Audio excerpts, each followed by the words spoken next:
험하고 분주한 세상에 살다가 주의 품으로 돌아왔습니다. 겸허한 마음으로 주의 말씀을 기다립니다. 귀한 자리 부족한 종을 세워주셨사오니 성령께서 임하셔서 말씀하여 주옵소서. 하나님의 음성이 들리는 귀한 시간 되게 하여 주옵소서.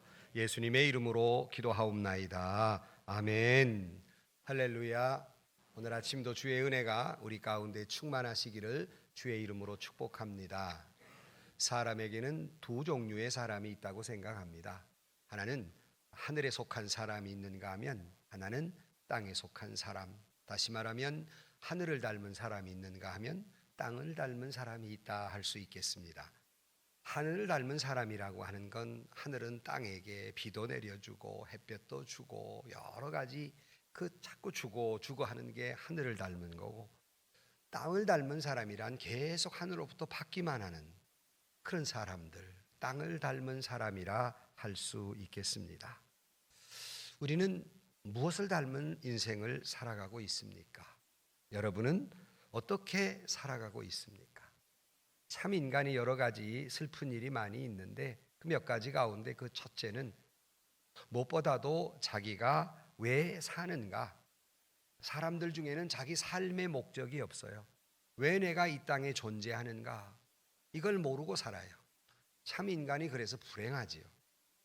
또 그런가 하면 내가 왜 이 땅에 존재해야 하는가를 모르고 살아가는 사람도 불행하지만, 존재하면서 행복해지기를 원해서 많은 사람들이 행복을 추구하며 살지만, 행복이라는 것이 어떻게 행복하게 되는지 그 길을 모른 채 살다가, 뜬구름 잡듯이 살다가 그 길을 모른 채 죽어가는 이 안타까운 현실이 오늘 우리가 살아가는 이 땅에 우리들의 슬픈 일이라 할 수 있겠습니다. 많은 사람들이 행복을 찾아 몸부림치며 살지만 결국 답을 얻지 못한 채 살아가는 이들이 참 많이 있습니다. 영국에는 이런 속담이 있습니다. 하루 동안 행복하려면 이발을 하라. 일주일 동안 행복하려거든 여행을 하라. 한 달 동안 행복하려거든 집을 사라. 1년 동안 행복하려거든 결혼을 해라. 그러나 내가 평생을 행복하려거든 이웃을 섬겨라. 그런 속담이 있습니다. 여기에 우리의 답이 있다고 생각을 합니다. 오늘의 여기에 우리의 문제도 있고 여기에 답도 있습니다. 오늘 사람들이 세상을 살면서 어쩌면 그렇게 행복하지 못할까?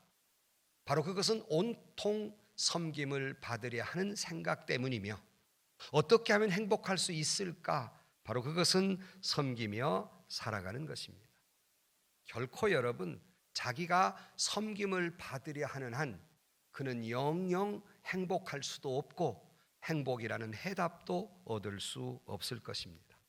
진정으로 여러분들이 행복해지려면 여러분의 마음을 바꿔야 합니다. 섬김을 받으려는 마음에서 섬기려는 마음으로 바꿀 때 비로소 그는 자유할 수 있고 비로소 그는 행복할 수 있다는 것입니다. 비로소 그는 참 행복이 무엇인가를 알 수 있는 것입니다. 현대인들은 그래서 정말 불행한데, 우리 한국이 세계 경제 대국이라고 말하고 10위권에 있느니 어쩌니 말하면서도 왜 행복 지수는 그렇게 낮을까? 그것은 온통 자기가 왜 불행한지도 모르는데 온통 이 나라 사람들이 생각을 고치지 못한 채 늘 섬김을 받으려 하는 삶을 살기 때문에 불행할 수밖에 없고, 허무한 인생을 살다가 목적도 없이 의미도 없이 가치도 없이 세상을 떠나는 것입니다. 이 모든 것은 이기주의, 그러니까 극단적 이기주의에서 나오는, 거기에 행복이 있다고, 나만 잘 되면 거기에 행복이 있다고 생각하는 삶을 살기에 그런 삶은 영영이 불행할 수밖에 없습니다.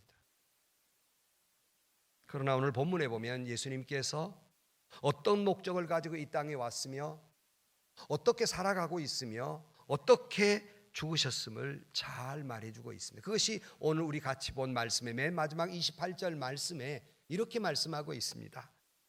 인자가 온 것은 섬김을 받으려 함이 아니라 도리어 섬기려 하고 자기 목숨을 많은 사람의 대속물로 주려 함이니라 그랬습니다.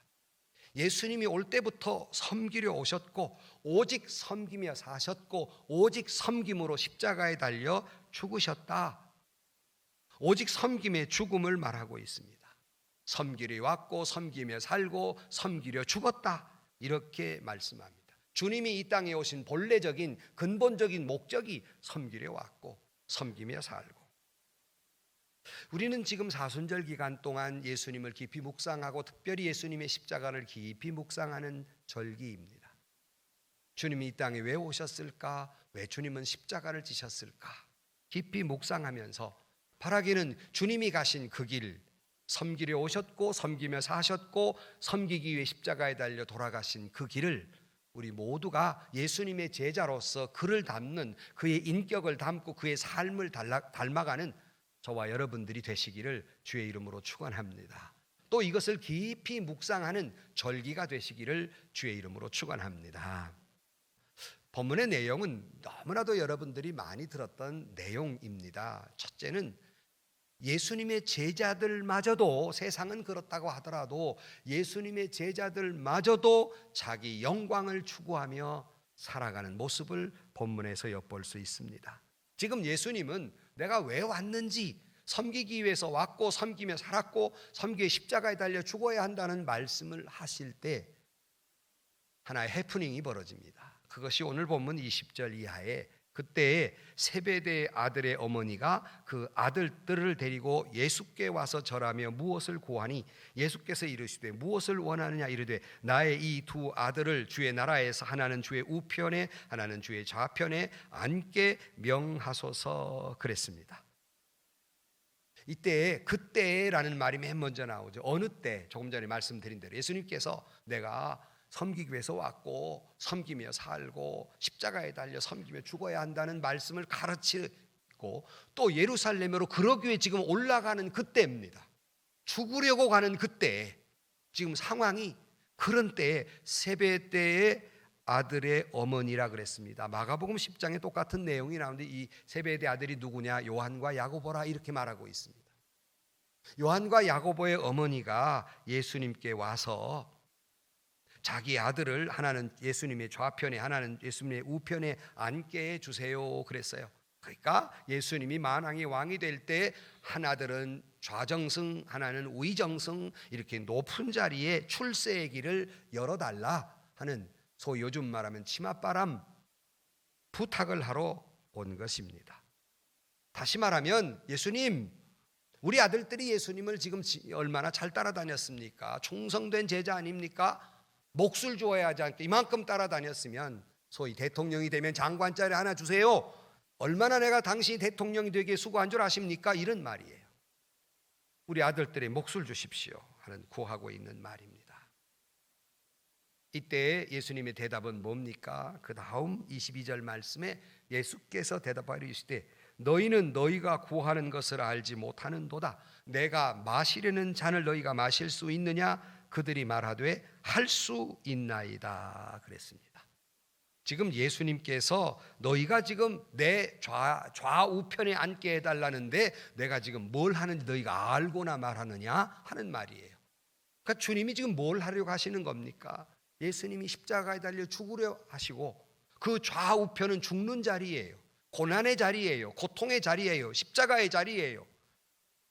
너 알고나 지금 내 좌우편에 앉혀달라 그러냐 그랬더니 제자들이 그 뜻도 모른 채 예, 우리가 그 잔 마실 수 있습니다. 냉큼 대답을 하고 있습니다. 그것이 죽음의 자리인 줄 모르고 그것이 고난의 자리인 줄 모르고 그것이 십자가의 자리인 줄 모르고 그들은 단지 이게 승리의 자리, 축배의 자리, 영광의 자리만을 생각하고 그걸 기대하면서 예, 우리도 주님의 그 잔 마실 수 있습니다 라고 말합니다. 예수님이 마시려는 잔과 그들이 마시려는 잔의 길이 전혀 동과서처럼 달라요. 그러면 우리도 잠시 생각해 보십시다. 우리로 돌아와서 여러분, 이 자리에 계신 사랑하는 성도 여러분, 여러분은 이 자리에서 무엇을 구하십니까? 여러분 이 자리에서 무슨 잔을 원하십니까? 여러분은 이 자리에서 신앙을 가졌다 하는데 무엇을 구하기 위해 이 자리에 앉아 계십니까? 주님의 영광의 자리 옆에서 나도 영광적인 모습에 서 있기를 구하며 이 자리에 앉아 계십니까? 아니면 주님의 그 자리가 고난의 자리인 줄 알았기 때문에, 십자가의 자리인 줄 알았기 때문에, 섬김의 자리인 줄 알았기 때문에 그 잔을 마시기를 원해서 이 자리에 와 앉아 계십니까? 여러분은 뭘 원해서 이 자리에 와 앉아 계십니까? 주님의 삶의 원칙, 그 가치관은 바로 섬김에 있었습니다. 그러기에 고난의 자리였고 고통의 자리였으며 죽음의 자리였습니다. 성경은 이걸 막는 건 사탄이라 그랬습니다. 어디 있느냐? 베드로가 예수님이 나는 이제 고난을 받아고 십자가에 달려 죽어야 한다고 말씀할 때 베드로가 뭐라고 말합니까? 주여 그러지 마옵소서, 절대로 안 됩니다. 이렇게 베드로가 대답했을 때 예수님이 뭐라고 했습니까? 사탄아, 내 뒤로 물러가라. 너는 나를 넘어지게 하는 자로다. 십자가의 길, 고난의 길을 거부하거나 방해하거나 가지 않으려는 것은 사탄이다. 엄중히 경고하고 있는 말씀이 성경에 기록되어 있습니다. 여러분은 뭘 구하기 위해서 이 자리에 앉아 계십니까? 오늘 보면 다시 20절을 보면 그때 세베대 아들의 어머니가 그 아들들을 데리고 예수께 와서 절하며 무엇을 구했다 그랬어요. 절하며. 절하는 모습이 얼마나 겸손한 모습입니까? 얼마나 예수님을 공경하는 모습입니까? 그 모습은 마치 예배자의 모습이고 거룩한 모습처럼 보입니다. 그러나 그 속내는 자기의 영광을 구하는 모습이었습니다. 절하며 공경하며 예배하며 거룩한 모습으로 있으면서도 뭘 얻겠다는 생각, 자기 이기주의적 생각, 자기 영광을 추구하고 자기 욕망을 구하는 자의 모습이었습니다. 혹여 우리가 이 시간 오늘 많은 이 주일날 많은 성도들이 예배당에 나와 예배를 드리며 엎드려 주님께 예배하는데 무엇을 구하고 있습니까? 혹시 예수님의 제자들처럼 세베대 아들의 어머니처럼 겸손한 모습인데, 주님을 진실로 예배하는 모습인데, 거룩한 모습인데, 혹 속내는 뭔가 얻어내야 되겠다, 내 몫을 좀 찾아야 되겠다, 뭔가 내 영광을 위해서 내 욕망을 뭔가 이루어야 되겠다 하는 생각으로 혹여 이 자리에 앉아 계신 분은 없습니까? 제자들의 이 모습처럼 자기 욕망 속에 갇혀 있는 모습은 아닙니까? 우리는 다시 한번 깊이 우리 스스로의 예배자의 모습을, 주님을 따라가는 모습으로 나는 무엇을 추구하며 살아가고 있는가를 진실되게 하나님 앞에 자기를 되돌아 보아야 할 것입니다. 너희들이 내가 마시는 잔을 마실 수 있겠느냐? 두 번째로 이들의 이 모습은 더 큰 문제를 낳게 됩니다. 그것은 제자들 간의 큰 갈등을 불러오게 됩니다. 오늘 보면 24절 말씀에 보면 열 제자가 듣고 두 형제 요한과 야고보에게 대하여 분히 여기거늘 그랬습니다. 분노했다 하는 말이에요. 분노했다. 12제자들 가운데에도 분노했다. 그런데 여러분, 이 12제자 사이가 어떤 사이입니까? 예수님을 만나서 주님을 따르겠다는 제자로서 3년 동안 함께 동고동락하면서 친형제와 같이 그들은 서로 사랑했고 한솥밥을 먹으면서 동고동락한 사람들입니다. 그러던 사람들이 일순간에 분노에 빠져 있습니다. 혹시라도 우리가 이렇게 생각해 볼 수 있지 않겠어요? 세베대 아들의 어머니가 이런 말을 할 때 제자들끼리 막 그럴 수 있을 거예요. 이럴 수 있어 세상에? 그렇다고 그 어머니까지 동원해가지고 그 좌정승 우정승 안 되겠다, 뭐 이럴 수가 있나 세상에? 그러나 우리가 기분은 나쁘지만은 그 세베대의 아들의 어머니가 그래도 우리를 위해 밥도 해줬고 그래도 남몰래 헌신도 했고 두 아들도 열심히 했으니 뭐 그럴 만도 하겠다. 뭐 우리가 기분은 나쁘지만 그럴 수도 있겠다. 뭐 그 뒤에는 우리에게도 그런 몫이 오겠지. 기분은 나쁘지만은 이렇게 이해하며 넘어갈 수는 없었겠습니까? 그들은 분히 여겼습니다. 누구에 대해서? 형제에 대해서. 그것도 믿음의 형제에 대해서. 세상에 그렇게 대접을 받고자 해? 이럴 수가 있어? 서로 사랑해야 했고 서로 높여야 했고 서로 존경해야 했고 공경해야 될 사이가 일순간 분노에 휩싸여서, 분노의 불길 속에 휩싸여서, 슬픔의 분노요, 질투의 분노요, 욕심의 분노요, 욕망의 분노 속에 갇혀서 일순간 제자들 사이에 완전히 천국이 아니라 지옥처럼 변해버리고 맙니다. 그것은 계속되는 분노였고 그런 습관적인 분노였으며, 이 순간 형제는 보이지 않았습니다. 이 순간 하나님도 보이지 않았습니다. 참으로 뻔뻔한 제자의 모습이며 참으로 뻔뻔한 신앙인의 모습이라 아니할 수 없습니다. 예수님의 제자들 사이에 이렇게 험악한 분위기가 형성되고 말았습니다. 왜 이 지경이 됐을까? 어떻게 이 문제를 풀어갈 수 있을까? 우리는 이 제자들의 문제를 보면서 오늘 우리의 한국교회의 모습을 보지 않을 수 없습니다. 어쩌다가 이 지경이 됐을까? 왜 교회마다 분노하고 있을까? 진리를 말하고 하나님의 나라를 말하며 사랑을 말하고 교회를 위한다는 말을 하며 성도를 위한다는 말을 하면서도 어쩌다 우리가 이 지경에 분노에 쌓였을까? 의심할 것도 없이 제자들도 똑같은 욕심을 가지고 있었기 때문에 함께 분노하고 있는 거예요. 뭐라고 변명하겠습니까?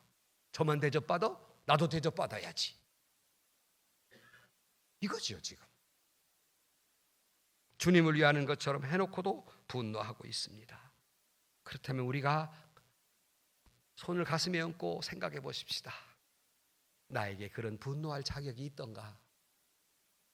정말 내가 예수님 앞에 저만 대접받아 말할 수 있는 자격이 내게 있었던가? 주님은 이 문제에 대해 해답을 줍니다. 대안의 말씀은 똑같아요. 내가 마시려는 잔을 너도 마셔야 된다 하는 말이에요. 다시 말하면 그들이 마시려는 잔이 아니라 내가 마시려는 잔, 섬기기 위해서 왔고 섬기며 살았고 섬기며 죽어야 할 그 잔을 마셔야 이 문제가 해결된단 말이에요. 이 문제가 한국교회 문제가 해결된단 말이에요. 철저히 자기가 부서져야 하고 철저히 자기가 깨져야 하고 철저히 자기를 부인해야 하고, 주님이 마시려는 그 잔, 고난의 잔, 죽음의 잔을, 자기 부정의 잔을 내가 마실 때 비로소 이 문제는 해결되고 한국교회 이 복잡한 문제들도 해결될 수 있는 것이올시다. 성도 여러분, 제자들이 마시려는 영광의 잔이 아니라, 섬김을 받는 자리가 아니라 십자가의 그 고난의 잔, 쓴 잔, 고통의 잔이지만 섬김의 잔을 마시는 저와 여러분들이 되시기를 주의 이름으로 축복합니다. 그러기에 세 번째로 보면 나는 섬기려 왔노라. 제자들을 불러다 놓고 25절 이르시되 이방인의 집권자들이 그들을 임의로 조관하고 그 고관들이 그들에게 권세를 부리는 줄 너희가 알거니와 너희 중에는 그렇지 않아야 하나니. 세상은 그렇지만 너희들은 그렇게 하지면 안 된다는 말이에요. 하나니 너희 중에 누구든지 크고자 하는 자는 너희를 섬기는 자가 되고 너희 중에 누구든지 으뜸이 되고자 하는 자는 너희의 종이 되어야 하리라. 인자가 온 것을 섬김을 받으려 함이 아니라 도리어 섬기려 하고 자기 목숨을 많은 사람의 대속물로 주려 함이니라 그랬어요. 주님이 왜 이 땅에 오셨을까? 높고 높은 그 영광의 자리에서 낮고 차는 왜 인간 세상에 오셨을까? 바로 그것은 섬기려 오셨다는 거예요. 허물과 죄로 죽었던 우리들을 살려내시기 위해서, 당신을 완전히 바쳐버리기 위해서 이 땅에 오신 것, 철저하게 섬기는 자로 사셨습니다. 줄인 자에게 먹을 걸 주고 병든 자를 치료해 주었고 갇힌 자를 자유케 했고 눌린 자를 곧 그 눌림에서 자유케 하신 이 일을 위해서 이 땅에 오셨고, 그러기에 썩은 냄새나는 제자들의 발까지 내려가 그들을 섬겨주며 이렇게 간곡히 말합니다. 내가 이렇게 너에게 본을 보인 것은 너희도 가서 이렇게 해야 하느니라. 주님이 이렇게 사신 것은 우리에게 그렇게 살라고 본을 보여주셨습니다. 제자는 그 스승의 삶을 닮아가는 것이 아니겠습니까? 섬기기 위해서 오셨고 섬김에 사시다가 섬김의 세상을 떠나셨다면 우리도 섬기기 위해서 부름을 받았고 섬기기 위해 살아갔고 섬기며 이 세상을 떠나야 할 것이 아니겠습니까? 우리는 섬기며 살아야 할 자지 군림한 자가 아니며 교회의 존재의 이유는 섬김을 받으려 하는 것이 아니라 섬기기 위해서, 종이 되기 위해서 교회가 존재하는 것이며, 여러분이 주님 앞에 부름받은 것은 섬김을 받으려 해서 부름받은 것이 아니고, 여러분이 하나님으로부터 직분을 받은 것은 섬김을 받으려 직분을 받은 것이 아니라 섬기려고 부름을 받았고 섬기기 위해 직분을 받은 사람들입니다. 섬긴다 하는 것, 디아코니아, 봉사한다는 뜻입니다. 그러나 우리는 이 이야기, 섬김이라는 단어 자체도 익숙치 않습니다. 왜냐하면 유교적 문화권에서는 행복이라고 하는 것은 섬김을 받아야 행복이라고 가르쳤고, 높은 자리에, 성공의 자리에 가야 그것이 행복이라고 배워왔기 때문에 우리는 도무지 이 말을 이해하지 못합니다.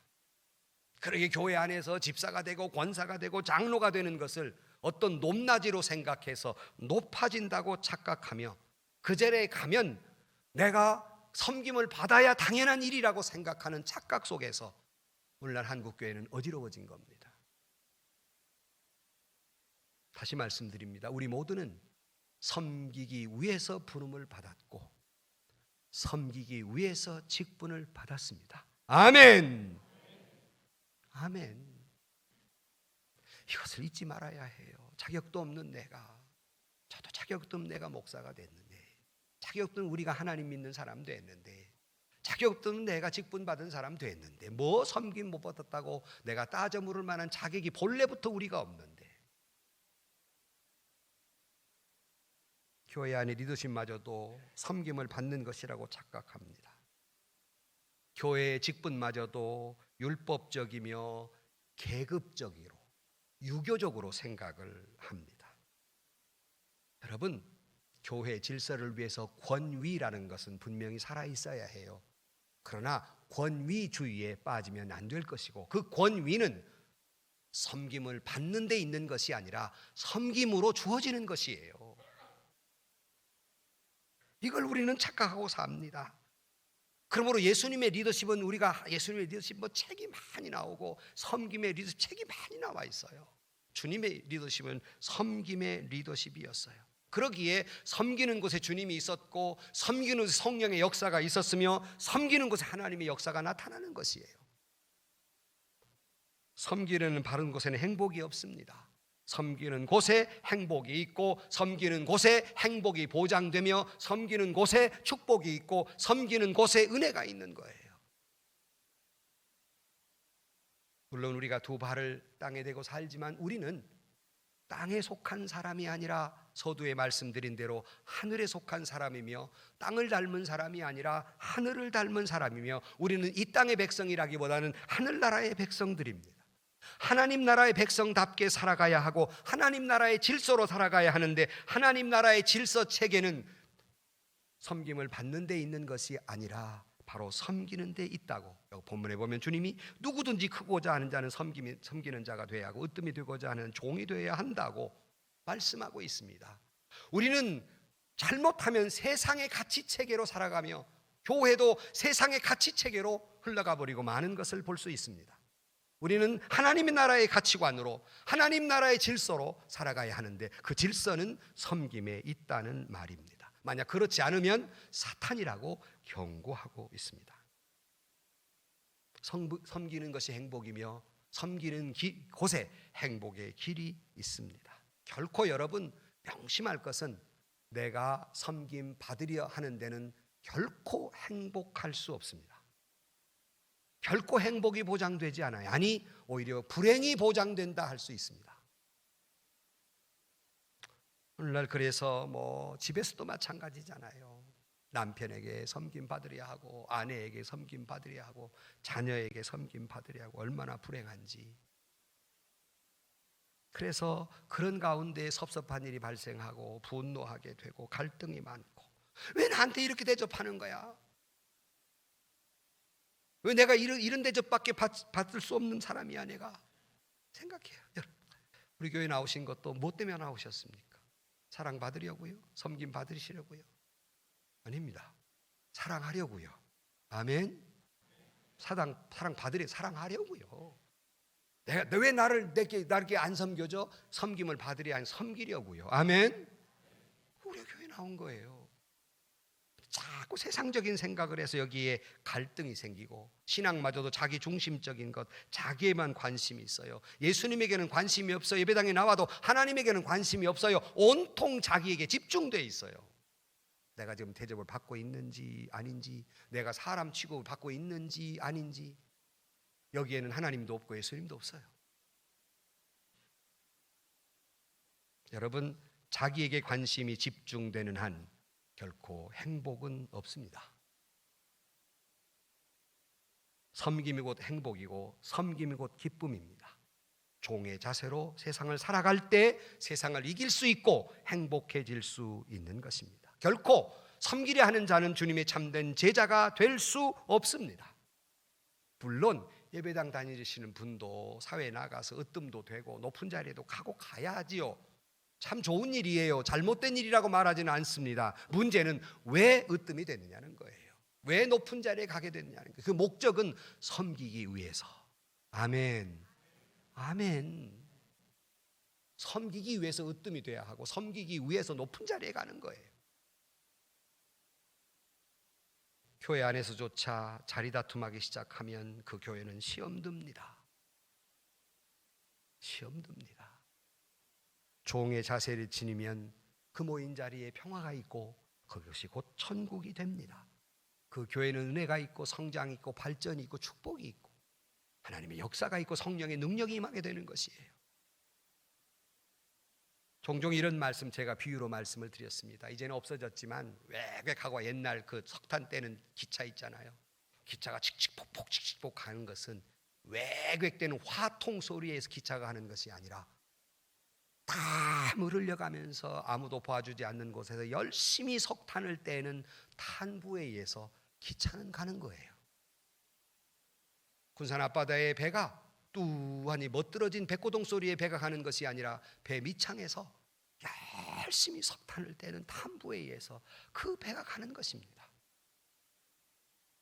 덕진 연못에 연꽃이 피는 것은 연꽃 위에 너울거리는 나비에 의해서 꽃이 피는 것이 아니라 연꽃 그 밑에 물 밑에, 아니 진흙 속에서 아무도 보아주지 않는 곳에서 열심히 양분을 빨아대는 그 뿌리에 의해서 연꽃은 피는 것입니다.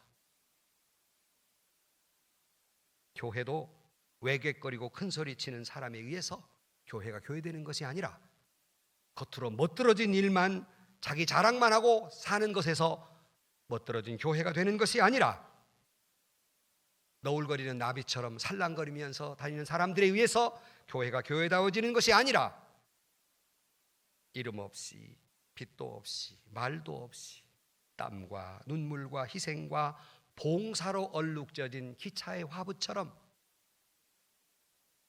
배 속의 탐부처럼 아무도 알아주지 않는 자리에서 이름 없이 빛도 없이 깊은 진흙 속에 박혀서 충성을 다하는 사람들에 의해서 교회는 하나님의 나라의 모습을 하게 되며 교회는 천국 같은 교회가 될 줄 믿습니다. 가정도 똑같아요. 여러분, TV를 보다 보니까 어떤 사람이 부부가 뭔가 이야기하다가 그러더라고요. 아닙니다. 부부라는 것은 처음에는 좋아서 살다가 두 번째는 어쩔 수 없이 살다가 세 번째는 필요해서 살다가 네 번째는 불쌍해서 살다가 다섯 번째는 묻어주려고 산다. 여러분 몇째입니까? 몇째예요? 진장로님 지금 뭐 때문에 살아요? 묻어주려고 살아요? 어쩔 수 없이 살아요? 나는 요즘 묻어주려고 사는 것 같아요. 불쌍해서 살고 서로 섬기는 자가 돼야 하지 않겠습니까? 가정에서도 똑같잖아요. 여러분, 이 섬기는 자의 권위는 하늘에서 주는 것이고 섬김을 받는 자의 권위는 땅에서 주는 거예요. 그런데 하늘에서 주는 섬기는 자의 권위는 아무도 빼앗아갈 수 없지만 섬김을 받으려는 땅에서 주는 권위는 언젠가는 빼앗겨버리고 맙니다. 그건 무너져버리고 만다는 사실입니다.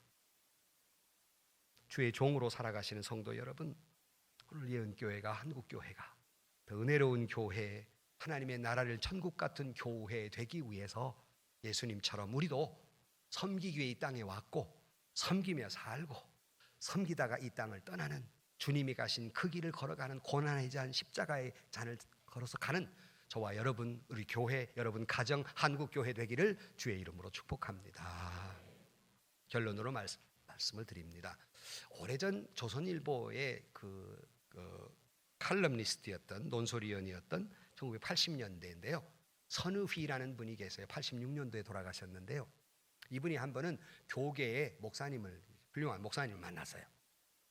대화를 하는데, 목사님, 우리 언론인들이 한국 교회 교인들의 수를 몇 명으로 파악하신 줄 아십니까? 뜬금맞게 그러는 거예요. 한국 교인들 몇 명인데요. 당시에는 약 한 800만 정도, 80년대는 800만 정도를 추산하는 때였습니다. 근데 이분이 하는 말이, 우리 언론인들은 한국의 기독교인을 약 1,500에서 1,600만 명으로 봅니다. 그래요. 아니, 교회가 늘리면 늘렸지 언론인들이 왜 늘리는가? 뭔 말이요? 그랬더니 우리끼리 모여서 이 얘기를 하기를, 물론 교회를 나가는 사람이 약 800만이지만 그 800만 속에 그 교회를 나가는 분의 부모가 있든지 자녀가 있든지 형제가 있든지, 그래서 기독교의 영향력 안에 들어가 있는 사람은 2배라는 거예요. 그래서 교회를 나가는 사람은 800만이지만 그 영향권 안에 있는 사람은 1,500에서 1,600만 명쯤 된다고 생각한다는 거예요.